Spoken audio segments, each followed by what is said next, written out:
نعم.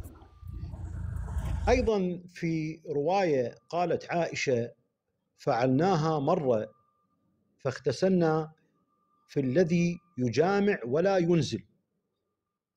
وهذا ذكره يعني طبعا ذكر هذا الحديث في مسند الإمام أحمد بالجزء السادس صفحة 110، وقريب من لفظه في صفحة 68 منه. وحاشا لرسول الله صلى الله عليه وآله أن يفعل هذا الفعل. وأيضا روت ذلك عن النبي كما في الحديث عن عائشة قالت: إن رجلا سأل رسول الله عن الرجل يجامع أهله ثم يغسل، هل عليهما الغسل؟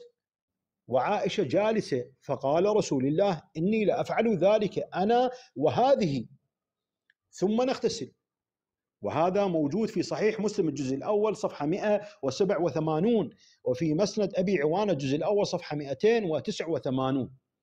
ونحن الشيعة الإمامية الاثنى عشرية لا نقول بهذا الكلام جملة وتفصيلا، وننزه النبي صلى الله عليه وآله عن هذا الفعل مع زوجاته، لأنه هذه فرية على النبي صلى الله عليه وآله للحط من قدره ومن منزلته العظيمة. وهذا الحديث طبعا مخالف للحياء النبوي، وكان أكثر حياء كما قيل من البنت في خدرها، وأبسط العلماء لا يقول ذلك.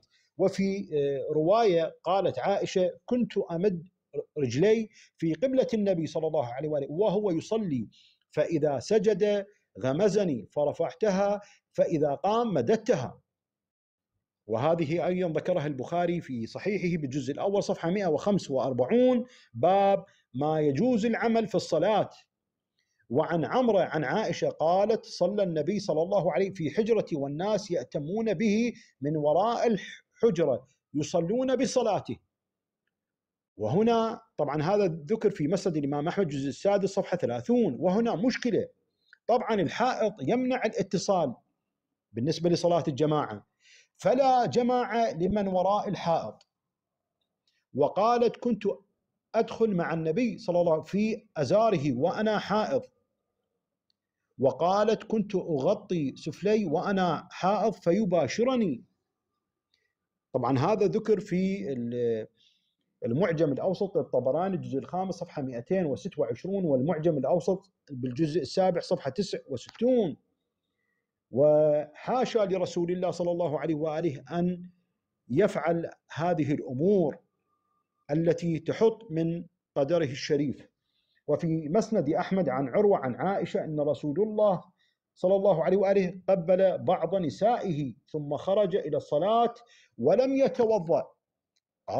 قال عروة: فقلت لها: من هي إلا أنت؟ فضحكت، يشير بذلك إلى خالته عائشة.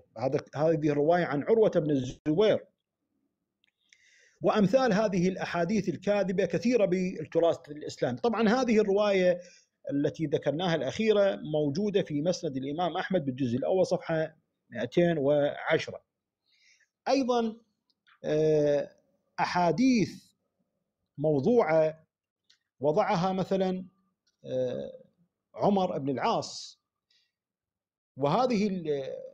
هذا الحديث المزيف والموضوع لاحظوا ما هو. قال عمر بن العاص: قلت لرسول الله. لاحظوا، عمر بن العاص يخاطب رسول الله: قلت لرسول الله: أي النساء أحب إلي؟ قال عائشة. قلت: من الرجال؟ قال: أبوها، يقصد أبو بكر.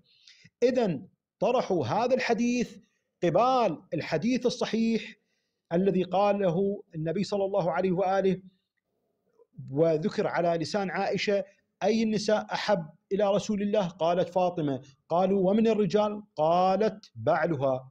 وهذا ذكر في مصنف أبي شيبة الجزء السابع صفحة 476، والنسائي بسننه الجزء الخامس صفحة 39، وسنن ابن حبان الجزء الخامس عشر صفحة 309.